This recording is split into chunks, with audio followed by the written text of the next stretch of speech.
Daddy said that I should love myself, but he didn't look me in the eyes.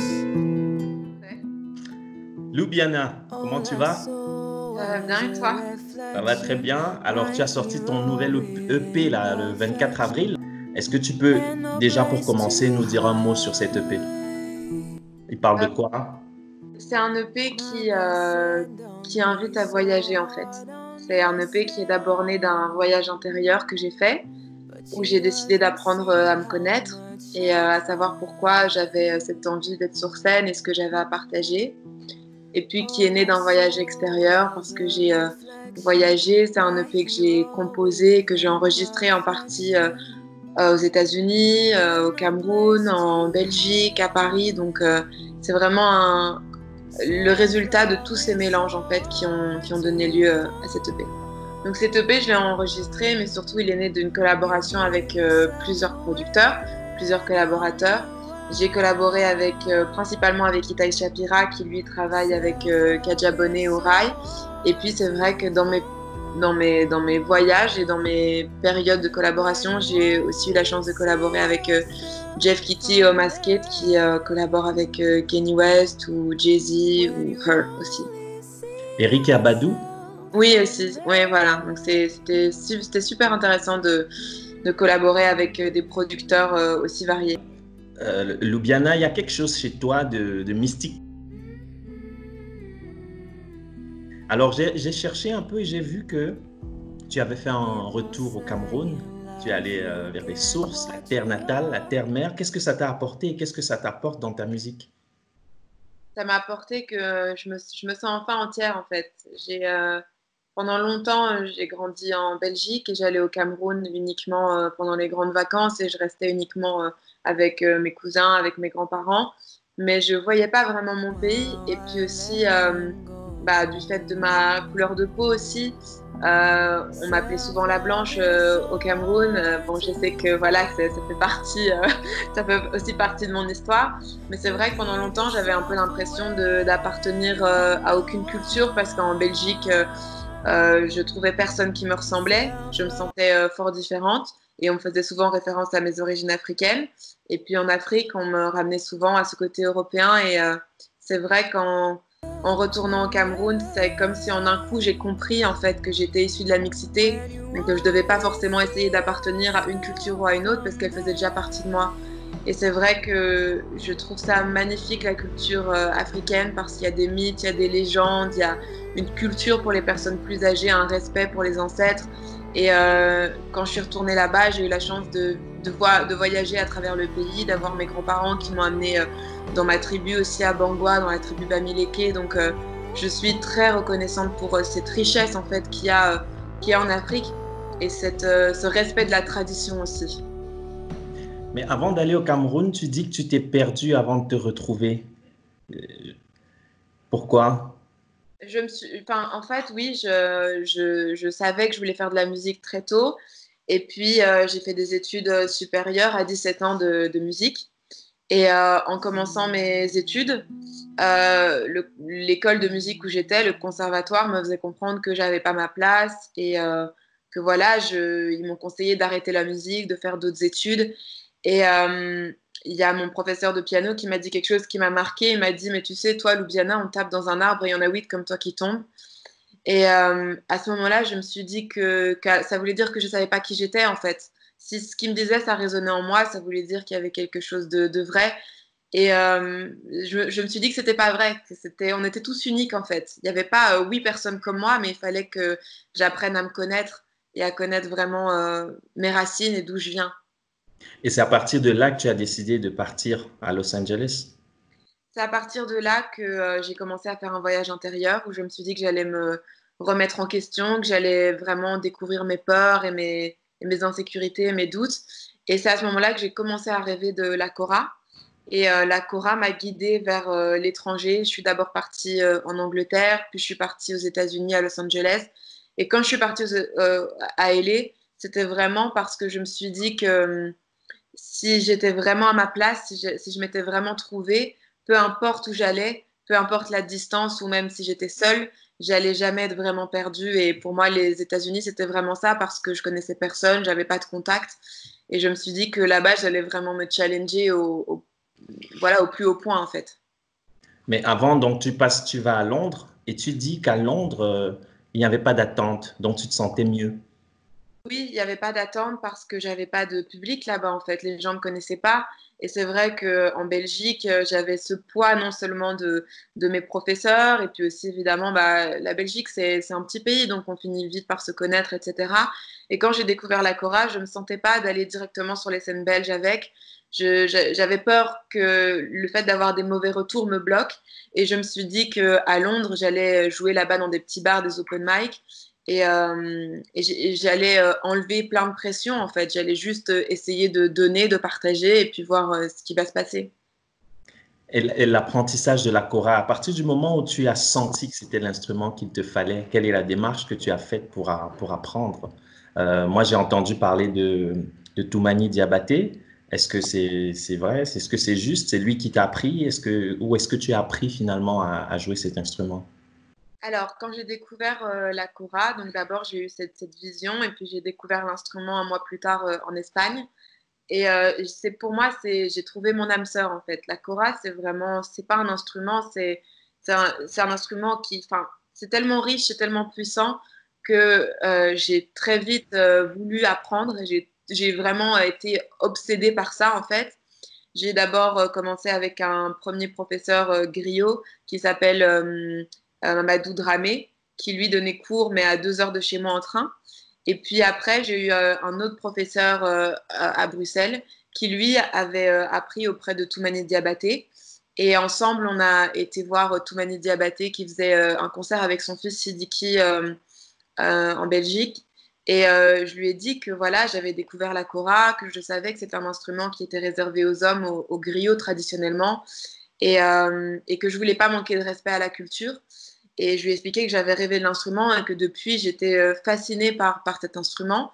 Et c'est là, en effet, qu'il m'a donné sa bénédiction et qu'il m'a dit que si j'avais rêvé de la kora, ça voulait dire que voilà, elle était faite pour moi parce que c'est comme ça qu'elle apparaît. Donc, c'est vrai qu'avoir la bénédiction d'un des plus grands griots voilà, actuels, c'est énorme pour moi parce que c'est venu de façon tellement naturelle et spontanée que pour moi, c'était fait pour arriver. Je te suggère qu'on écoute une de tes chansons, Self Love. C'est l'un de tes singles.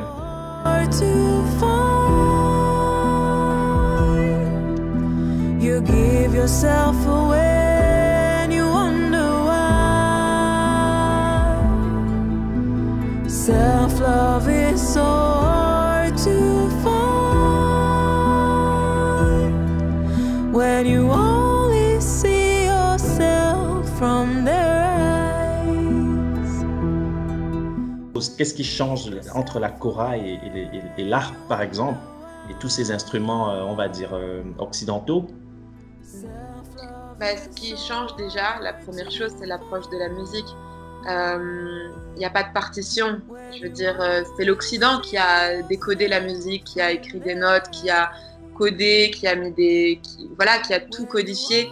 Et moi, je venais de cet enseignement-là parce que j'ai fait du piano, j'ai fait de la guitare et j'ai été dans un enseignement plutôt académique où j'avais des professeurs qui me disaient comment lire une partition et comment jouer et comment être, entre guillemets, dans les règles de l'art de la tradition classique. Et avec la kora, c'est un instrument où tout est possible. On écoute, la musique s'écoute, elle se ressent. Et en un coup, j'ai plus besoin de lire ou d'avoir quoi que ce soit. J'étais juste dans mon ressenti. Alors évidemment, c'est pas évident toujours pour tout le monde d'entendre directement les notes et de savoir les rejouer parce que c'est ce qui se passait. J'avais des sessions de 4-5 heures avec mon professeur et puis je devais essayer il jouait, je devais essayer d'entendre et de rejouer et de réadapter. Donc c'est vrai que d'une certaine façon, le fait que avant, j'ai eu un enseignement quand même classique avec une lecture et un travail de mon écoute m'a permis aussi d'avoir un contact avec la kora qui a été aussi beaucoup plus vite que quelqu'un qui n'a peut-être jamais eu de contact ou de notion de musique ou même de solfège. Aujourd'hui, ta musique est fort influencée par le jazz. C'est du jazz, ça groove, c'est slow, c'est mystique. Est-ce que toi, tu peux définir ta musique? Est-ce que tu peux l'expliquer, ta musique? Euh, Disons que pour moi, ma musique, elle est tellement, elle est le résultat de tellement d'influences. C'est vrai que j'ai découvert alors le jazz un tout petit peu plus tôt, vers 15-16 ans. C'est vrai que c'est là que j'ai vraiment ressenti quelque chose où j'avais l'impression de m'identifier. Et puis, j'ai découvert aussi que c'était possible d'en faire son métier. C'est à ce moment-là que je me suis dit, bah, c'est possible de faire de la musique son métier sans pour autant être Beyoncé, mais c'est possible en fait pour une personne comme moi d'avoir accès à la musique.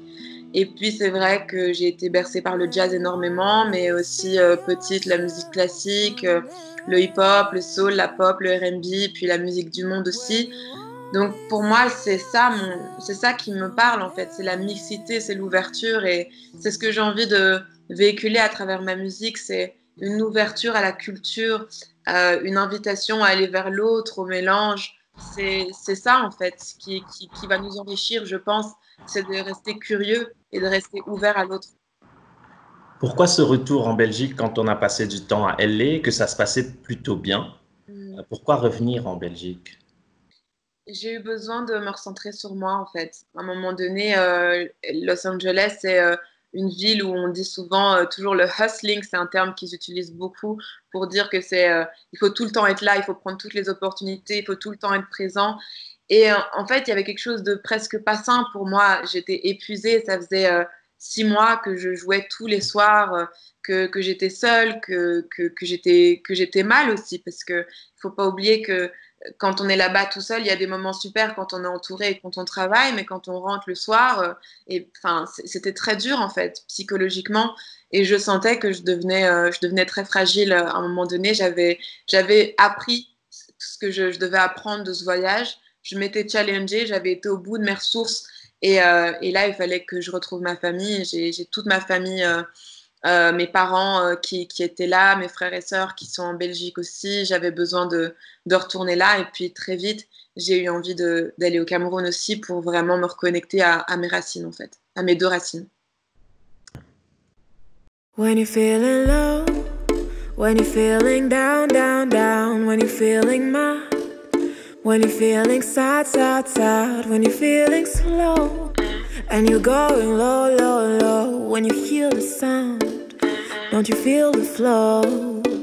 Sugar, open up your eyes when the sun comes up. Don't give up the fight, you will find way home. Hold on to your light, this will shine on. Quels sont tes plans? Un album, voilà. Pour l'instant, je compose, j'écris pour sortir un album fin d'année. Comment ça s'est passé, ton confinement? Alors, pour moi, c'est difficile de parler au passé parce que je me sens encore un peu confinée, évidemment. Je veux dire, on peut pas. Voilà, on est limité aussi si on veut voir nos proches ou même dans nos sorties. Je reste encore très, très prudente.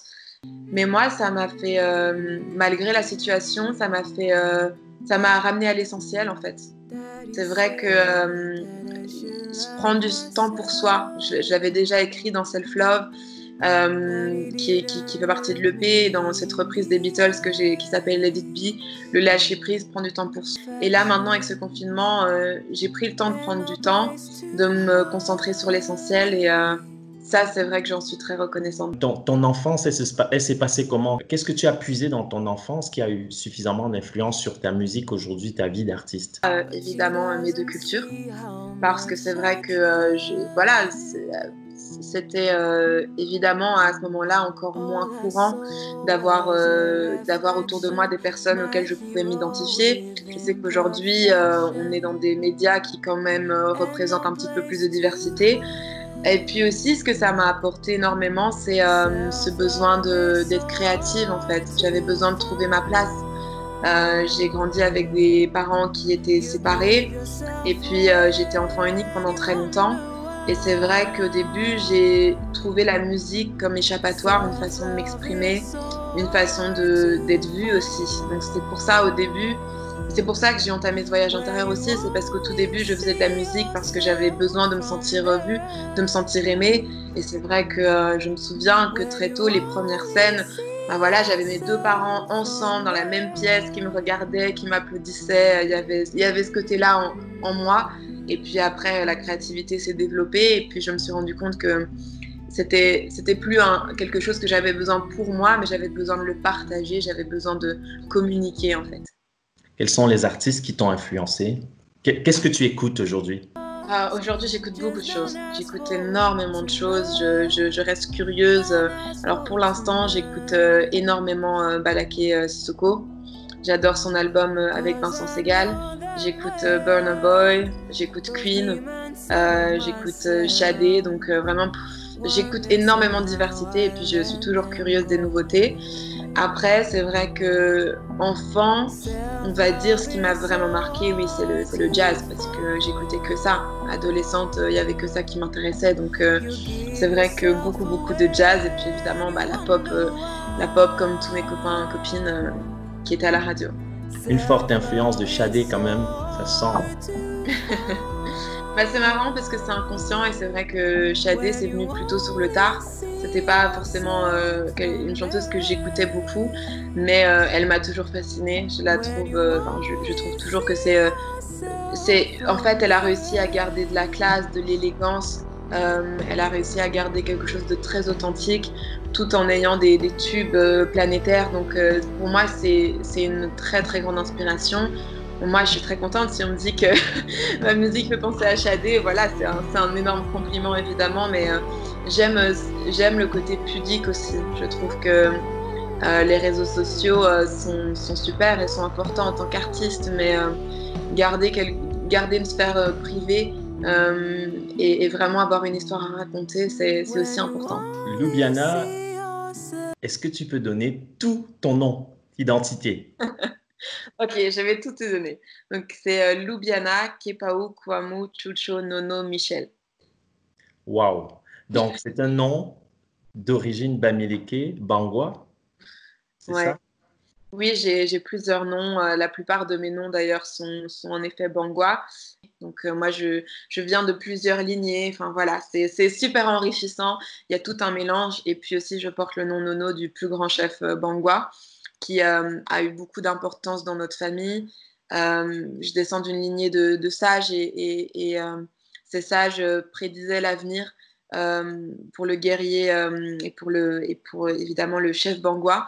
Et donc, on a eu la chance d'avoir une partie de la terre bangwa en offrande de ce chef pour nous remercier. Donc, je pense que c'est pour ça que j'ai le nom Nono aussi, pour garder cette tradition-là. Et en fait, avec du recul, c'est tellement évident pour moi de rendre hommage à mes racines africaines parce que j'en porte le nom. Et depuis que tu as fait ce retour, tu as fait cette recherche intérieure, puis tu as fait ce retour au Cameroun en terre bamileke, est-ce qu'il y a eu un changement au-delà de ta musique, mais au niveau de ta conception de la vie? Qu'est-ce qui s'est passé? Quel changement concret? Euh, la puissance de l'univers, pour moi, c'est tout est lié à l'univers, à Dieu, peu importe comment on l'appelle. Mais pour moi, il y a cette force forte qu'on a tous en nous, qui vit en nous. Et la spiritualité a toujours fait partie de moi. Mais j'en suis énormément reconnaissante parce que la Korah m'est apparue en rêve. Les signes m'ont ramené à mes origines. Pour moi, tout ça, ce sont des choses qui ne viennent pas de moi, en fait. Tout ça, j'ai été guidée. La légende raconte que la Kora appartenait à une femme génie dans les grottes d'Afrique de l'Ouest et qu'un guerrier a entendu le son de la Kora et l'a dérobé à cette femme qui, depuis maintenant des siècles, la recherche. Moi, j'ai l'impression d'avoir énormément de chance et je suis très reconnaissante d'avoir cette richesse-là et d'entamer et de vivre une vie de découverte. Donc, pour moi, encore plus qu'aujourd'hui, je remercie Dieu parce que c'est grâce à lui. C'est grâce à lui tout ça. Est-ce que de temps en temps, quand tu joues, tu te dis pas que tu aimerais avoir un peu plus de visage euh, africain dans ta salle? Ça vient. Je pense que, en fait, pour moi, je pense que tout vient. Tout vient parce que ça doit venir.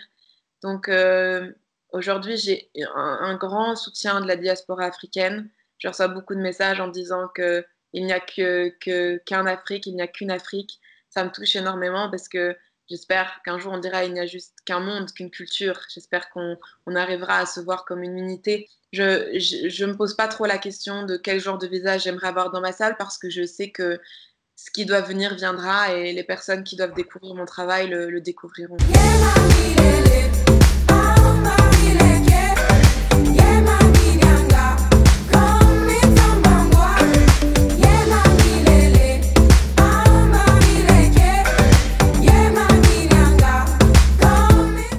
Je remercie énormément Wigmer de m'avoir. Merci beaucoup de m'avoir reçu. Merci pour cet entretien. Et puis, j'espère que toutes les personnes qui écoutent se sentiront inspirées de voyager avec moi. Et c'est le début de tout, en fait. Voilà. Et j'ai envie aussi d'envoyer beaucoup de force parce qu'il ne faut pas oublier que c'est une période qui est compliquée. J'essaye avec l'art de permettre aux gens de s'évader. Et j'espère que, voilà, on sortira tous plus forts et plus unis de cette période. Voilà, Ljubljana, merci à toi. Merci pour ta générosité dans ton regard, dans tes paroles et dans ta musique. C'est très profond. J'invite tout le monde à aller découvrir pour ceux qui ne connaissent pas encore. Pour moi, tu es une pépite, tu es une perle montante et il n'y a aucun doute qu'on te verra sur les sommets. Merci. Merci beaucoup. Merci.